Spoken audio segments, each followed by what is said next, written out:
नमस्कार। ज्योतिष विषय के अंतर्गत आज हम लोग बृहत पराशर होरा शास्त्र के एक बहुत महत्वपूर्ण अध्याय 21 भाग्य भाव फलाध्याय की चर्चा करेंगे। इस अध्याय में कुंडली के नवम भाव की चर्चा होगी, मगर नवम भाव की चर्चा होगी बृहत पराशर होरा शास्त्र के अनुरूप। बृहत पराशर होरा शास्त्र में नवम भाव के लिए जो बात बताई गई है उसकी चर्चा इस अध्याय में होगी। अब जब आप इस अध्याय को पढ़ेंगे तो आप यह देखेंगे कि इसमें नवम भाव के फलित को 3 विशेष विभाग में बांटा गया है।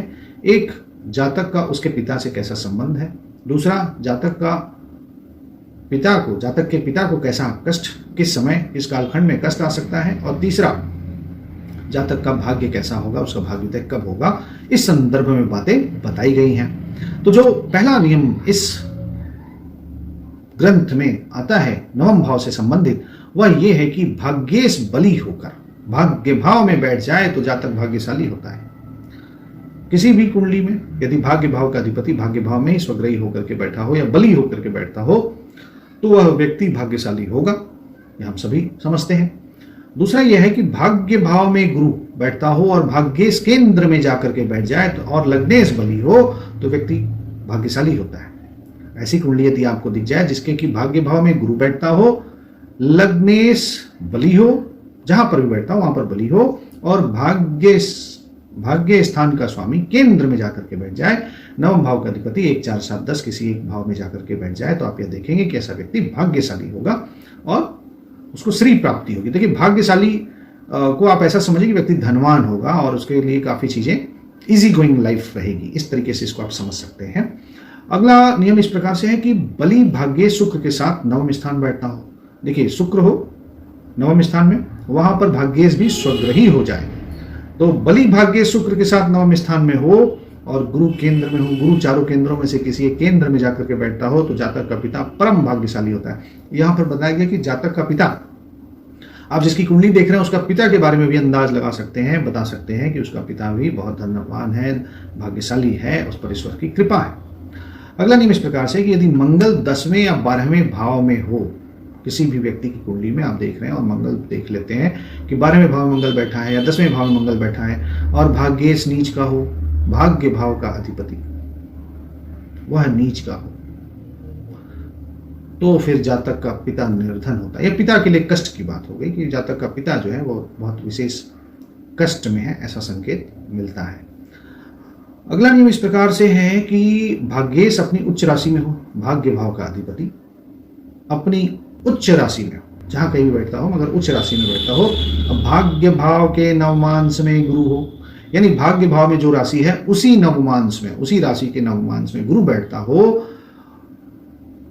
और लग्न से चतुर्थ भाव में शुक्र बैठता हो तो जातक का पिता दीर्घायु होगा। अब देखिए, यहां से नवमांश का भी एक सूत्र मिल गया कि यदि भाग्य भाव में जो नवमांश की राशि आपको दिख रही है उसी नवमांश में गुरु मिल जाए, गुरु बैठा हुआ दिख जाए और भाग्येश अपनी उच्च राशि में हो, भाग्य भाव का अधिपति अपनी उच्च राशि में जाके बैठता हो, चतुर्थ भाव में शुक्र बैठा हो, कुंडली से लग्न से चतुर्थ भाव में अगर शुक्र हो तो जातक का पिता दीर्घायु होगा। किसी की कुंडली में आप देखते हैं कि भाग्येश केंद्र में चला जाए, भाग्य भाव का अधिपति केंद्र में चला जाए, 1 4 7 10 स्थानों पर चला जाए और वहां पर गुरु की पूर्ण दृष्टि कहीं से भी लग जाए, तो ऐसे व्यक्ति का जो पिता होगा वह वाहन से युक्त राजा के समान होगा। ठीक, मतलब अभी एक समाज में स्टेटस वाला आदमी होगा, ऐसा संकेत मिल रहा है।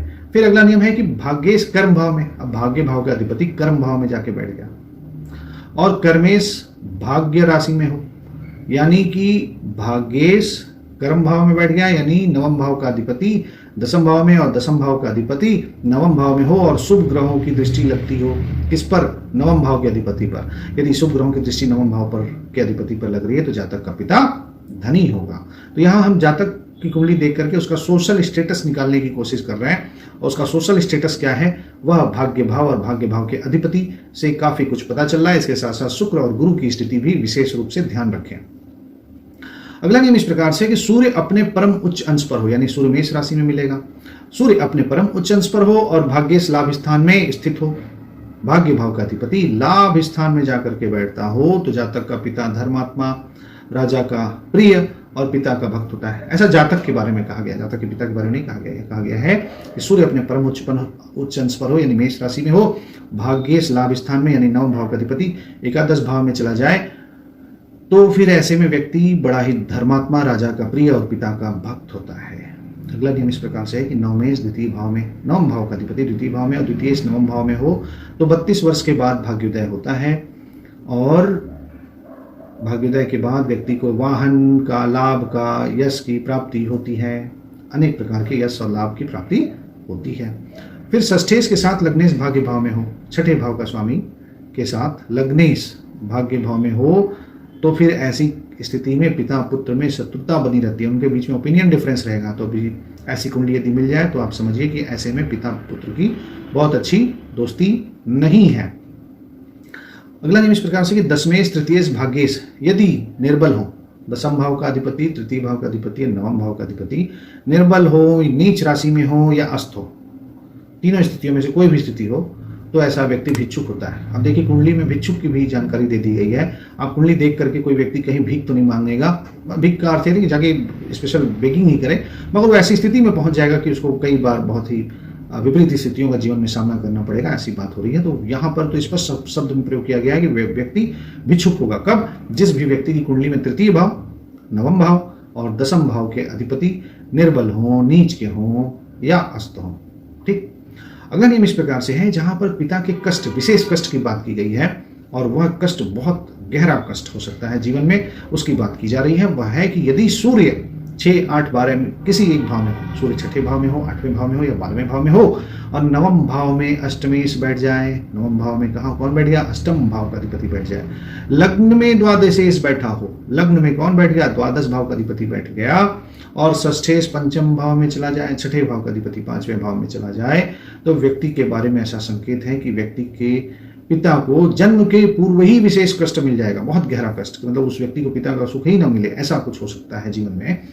अगले नियम इस प्रकार से कि अष्टम भाव में सूर्य बैठता हो, सूर्य चला गया 8वें भाव में और अष्टमेश भाग्य भाव में हो, अष्टम भाव का अधिपति कहाँ चला जाए? भाग्य भाव में हो तो जातक के पैदा होने के बाद, जातक को जब जीवन मिला वहां से लेकर के करीब 1 साल के बीच में जातक के पिता को विशेष कष्ट है और वह विशेष कष्ट व्यक्ति के जीवन से पिता का सुख छीन सकता है।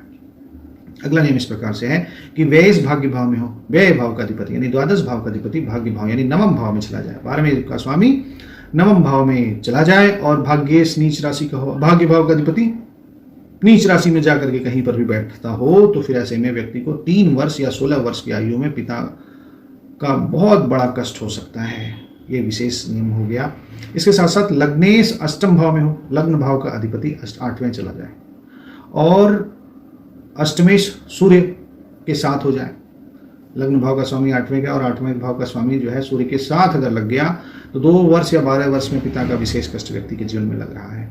चतुर्थ भाव में अब राहु हो, किसी की कुंडली उठाइए और आप देखिए चतुर्थ भाव में राहु और पंचम भाव में सूर्य हो तो 16 वर्ष या 18 वर्ष की आयु में पिता का कष्ट लग सकता है। राहु से युक्त सूर्य हो, सूर्य और राहु की युति हो और चंद्र से नवम भाव में यदि शनि हो तो 7 वर्ष या 19 वर्ष की आयु में पिता का कष्ट हो सकता है। भाग्येश द्वादश भाव में और व्ययेश नवम में, भाग्य भाव का अधिपति 12वें भाव में और व्यय भाव का अधिपति नवम भाव में हो तो 44वें वर्ष की आयु में व्यक्ति के पिता का विशेष कष्ट हो सकता है। सूर्य के नवमांश में चंद्रमा हो यानी चंद्रमा सिंह नवमांश का हो और लग्नेश अष्टम भाव में स्थित हो तो ऐसे में व्यक्ति को 35 से 41 वर्ष की आयु में विशेष कष्ट हो सकता है। फिर दशमेश सूर्य हो, दसम भाव का अधिपति सूर्य हो, शनि मंगल से युक्त हो, शनि और मंगल की युति कुंडली में हो तो 50 वर्ष पर पिता को कष्ट हो सकता है। 50 वर्ष की आयु आई तो व्यक्ति के पिता को विशेष कष्ट हो गया। तृतीय में सूर्य हो, सूर्य तृतीय भाव में बैठता हो, नवम भाव में राहु हो तो फिर 6 साल या 25 वर्ष की आयु में व्यक्ति के पिता को विशेष कष्ट होगा। कब? जब सूर्य तृतीय भाव में हो और राहु नवम भाव में हो। इसके अलावा धन भाव में शनि और अष्टम भाव में सूर्य हो, किसी की कुंडली आपने देखी और धन भाव में शनि मिला और 8वें भाव में सूर्य मिला तो फिर ऐसे में व्यक्ति को 30 वर्ष की आयु में या 26 वर्ष की आयु में व्यक्ति के पिता को विशेष कष्ट मिल सकता है। अगला नियम इस प्रकार से कि भाग्येश अपनी नीच राशि का हो, भाग्य भाव का अधिपति अपनी नीच राशि में चला गया और उस नीच राशि का स्वामी भाग्य भाव में हो, भाग्य भाव का अधिपति नीच राशि में चला गया और नीच राशि का स्वामी भाग्य भाव में चला गया तो 26वें वर्ष या 33वें वर्ष की आयु में व्यक्ति के पिता को विशेष कष्ट मिल सकता है। ठीक, यानी भाग्येश अपनी नीच राशि के स्वामी के साथ परिवर्तन कर ले, ये विशेष नियम हो गया। फिर अगला नियम है भाग्योदय से संबंधित। देखिए, भाग्योदय का अर्थ है कि किसी के भी जीवन में यदि भाग्योदय हो गया तो उसके जीवन में लक्ष्मी माता की विशेष प्राप्ति हो गई, श्री सिद्ध हो गई, ऐसा आप समझिए। उसका जीवन यहाँ से थोड़ा सुगम हो जाता है, ऐसा समझिए। तो भाग्योदय के बारे में बोला गया है कि शुक्र अपने परम उच्च अंश पर हो, यानी शुक्र मीन राशि में हो और भाग्येश के साथ हो, भाग्य भाव का अधिपति के साथ शुक्र मीन राशि में बैठा हो और तृतीय स्थान पर शनि हो, तो ऐसा जातक अनेक प्रकार से भाग्यवान होता है। तृतीय भाव में शनि बैठा होगा और भाग्येश शुक्र के साथ मीन राशि में बैठा होगा तो यह व्यक्ति विशेष रूप से कई प्रकार से भाग्यशाली हो जाता है, इसको कई प्रकार से भाग्य का सुख मिलता है।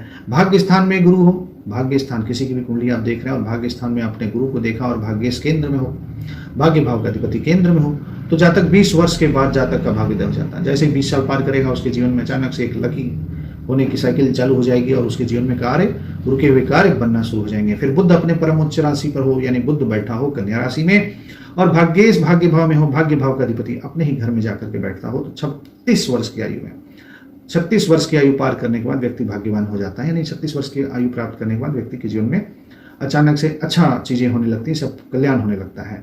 फिर लग्नेश भाग्य स्थान पर हो, लग्न भाव का अधिपति भाग्य स्थान में जाकर के बैठ जाए और भाग्येश लग्न स्थान पर बैठ जाए, लग्न और भाग्येश का आपस में परिवर्तन योग हो गया और सप्तम भाव में गुरु हो, तो व्यक्ति धन का और वाहन का लाभ प्राप्त करता है। उसके जीवन में धन, वाहन, श्री वृद्धि की पूरी सुख मिल रहा है।